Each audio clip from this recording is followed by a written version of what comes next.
Topik lainnya, Sekjen Partai Nasdem Hermawi Taslim mengatakan tidak ada perbedaan perlakuan saat menyambut kehadiran Prabowo Subianto ataupun Anies Baswedan di Nasdem Tower. Sebelumnya, karpet merah digelar saat Surya menyambut langsung kehadiran Presiden terpilih Prabowo Subianto di Nasdem Tower.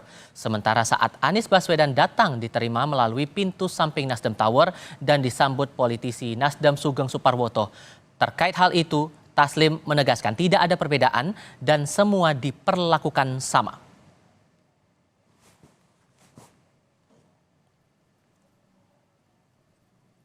Pak Prabowo masuknya dari pintu utama. Memang ada karpet merah. Dan semua orang yang masuk dari pintu utama pasti menginjak karpet merah.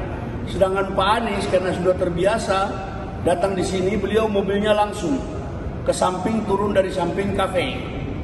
Nah, Pak Anies dengan kantor Nasdem ini sudah seperti rumahnya sendiri. Hampir setiap minggu beliau datang di sini. Bahkan kadang-kadang datang tanpa pemberitahuan sehingga malah jemputan juga tidak ada. Jadi tidak ada perbedaan apa-apa. Pak Anies kemarin sampai jam 10:30 di sini. Presiden terpilih Prabowo Subianto sempat disambut karpet merah kala menyambangi Nasdem Tower kemarin. Namun penyambutan karpet merah itu tidak terjadi saat Anies Baswedan, capres yang diusung oleh Partai Nasdem, menyambangi Nasdem Tower setelah Prabowo.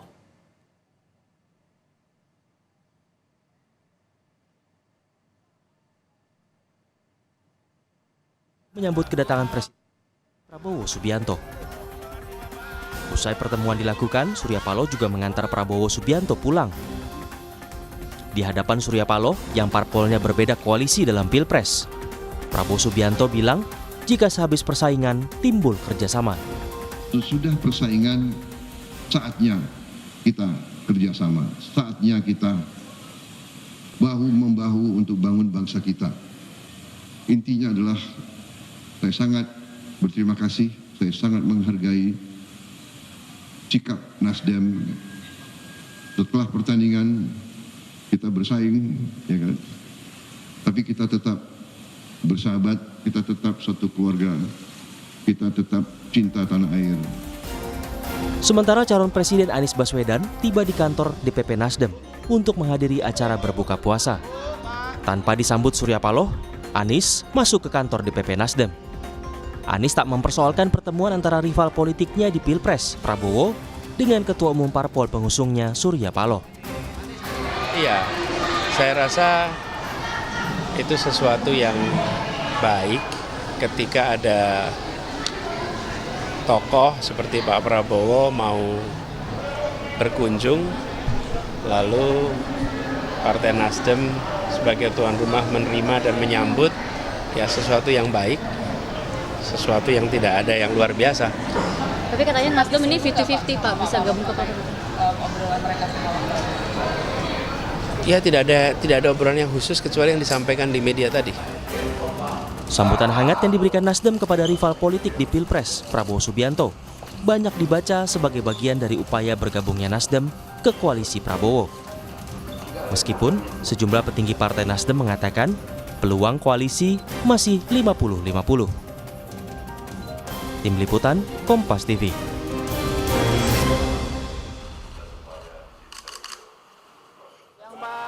Pertanyaannya, benarkah perlakuan yang terlihat berbeda saat menyambut Prabowo dan Anies Baswedan di Nasdem Tower menjadi tanda Nasdem telah meninggalkan Anies dan Koalisi Perubahan? Kami diskusikan bersama dengan para narasumber. Bergabung saat ini pengamat politik dari Universitas Indonesia Aditya Perdana dan politisi Partai Nasdem Irma Suryani Chaniago. Selamat sore semuanya, apa kabar? Selamat sore. Terima kasih sudah hadir dalam diskusi kami kali ini. Mas Adit, saya ke Anda dulu. Walaupun kemudian Sekjen Partai Nasdem mengatakan bahwa tidak ada perlakuan berbeda, tidak ada perlakuan yang spesial antara satu pihak tertentu begitu. Tapi menurut Anda muncul pendapat seperti ini hal yang wajarkah atau ada hal lain mungkin yang jadi cermatan Anda? Yang menjadi istimewa itu karena memang ada kunjungan yang punya maknanya akan bisa beragam ya. Karena pada waktu itu disampaikan bahwa kunjungan spesial Pak Prabowo itu tentu dalam kerangka satu memang secara formal mengapresiasi apa yang disampaikan oleh Pak Surya Paloh terkait dengan kemenangan dari Pak Prabowo itu sendiri. Yang kedua, orang kemudian beranggapan atau berinterpretasi bahwa ini adalah sebuah pembuka jalan gitu ya dari usaha Nasdem untuk di dalam menjadi bagian dari pemerintahan Pak Prabowo ke depan ya. Ini yang mungkin akan menjadi sebuah interpretasi yang akan jadi sangat beragam, dan saya pikir itu menjadi sangat wajar karena itu dilakukan pada waktu yang bersamaan kepada sumber yang utama, yaitu Partai Nasdem. Kalau bagi pihak yang melihat di luar, itu tentu akan punya interpretasi yang sangat beragam, dan saya pikir itu wajar.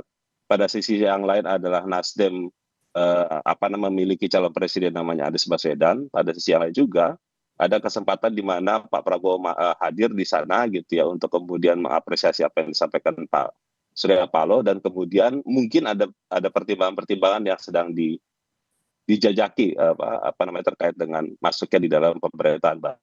Oke. Nanti mungkin Bu Irma akan bisa jauh lebih banyak soal itu. Nah, saya kasih giliran ke Bu Irma kalau begitu. Pandangan ada beda perlakuan seperti ini menurut Anda hal yang wajar dianggap sebagai pendapat saja, atau ya ini arahnya udah berlebihan nih? Ini kadang-kadang memang netizen dan medsos juga ya berlebihan ya melihat ini. Padahal sebenarnya yang terjadi siang Pak Prabowo datang sebagai datang bertamu, tentu sebagai tuan rumah kita menghormati beliau dengan menyediakan karpet merah, gitu. Nah, kemudian kalau Pak Anies, karena beliau adalah bagian dari koalisi perubahan, bagian dari keluarga sendiri, dan juga momennya adalah buka puasa bersama, dan di jalan tengah, yang di ruang tengah yang dipakai untuk karpet merah itu memang sudah digunakan untuk anak-anak yatim piatu pada malam itu, pada sore hari dan sampai malam itu. Dan yang digunakan untuk pintu masuk adalah memang pintu samping. Jadi tidak ada perbedaan sama sekali. Hanya saja memang situasinya saja, karena memang acaranya buka puasa bersama dan memang ruang tengah itu digunakan untuk menjamu anak-anak yatim, maka kemudian dipakai jalan dari pintu samping. Dan Pak Anies bagian dari keluarga Nasdem, jadi nggak perlu juga harus disambut ya, karena beliau sudah terbiasa datang ke Nasdem seperti rumah sendiri. Karena bertalian juga peristiwanya Bu, dari tanggal 20 saat itu Nasdem bilang menyatakan menerima hasil Pilpres dan Pileg begitu, ditambah lagi dengan ada beda perlakuan di mata beberapa orang. Apakah kemudian ini bahkan ada yang berpandangan jangan-jangan nih Nasdem udah pecah kongsi dengan Anies dan tidak gabung lagi dengan koalisi perubahan? Saya kira berlebihan banget ya. Nasdem sudah menyatakan dalam konferensi persnya bahwa kita akan tetap bersama-sama dengan Pak Anies ya, juga mendukung Pak Anies dan bahkan memberikan 5 pengacara untuk menggugat di MK seperti itu. Jadi sebenarnya tidak ada masalah antara Nasdem dan Anies ya. Nasdem dan koalisi perubahan itu nggak ada persoalan sama sekali. Sehingga penegasannya apakah Nasdem akan meninggalkan koalisi perubahan atau tidak Bu? Karena setelah datang Pak Prabowo waktu itu ke Nasdem Tower. Koalisi perubahan ini kan sampai dengan Pilpres selesai Mbak. Ya, sampai dengan Pilpres selesai. Nah, kalau Pilpres sudah selesai, tentunya partai politik juga akan mengambil sikap sendiri-sendiri. Baik PKS yang juga sudah mengucapkan selamat kepada Pak Prabowo, maupun PKB maupun Nasdem. Jadi kami partai politik beda dengan calon gitu ya. Jadi jangan juga kemudian dipolitisasi gitu, hal-hal kecil yang menurut saya nggak relevan lah untuk dijadikan bahan goreng-gorengan gitu ya. Sampai Pilpres beres itu sampai kemarin pengumuman dari KPU atau sampai MK menyelesaikan PHPU? Oh tentu sampai MK, sampai selesai. Sampai selesai. Oke, Mas Adit, saya ke Anda kalau begitu. Anda menangkapnya apakah ini tanda bahwa pecah kongsi atau tidak menurut Anda? Saya bukan melihat sebagai pecah kongsi ya. Saya ini melihat adalah sebuah bagian proses untuk lobby-lobby politik untuk masa depan gitu ya. Karena saya yakin seperti yang tadi disampaikan oleh Bu Irma, partai politik tentu akan punya pertimbangan-pertimbangan sendiri ke depan seperti apa menjadi bagian dari pemerintahan atau di luar pemerintahan. Mereka tentu harus punya keputusan politik yang jelas gitu ya, karena terkait dengan bagaimana pertanggungjawabannya kepada masyarakat.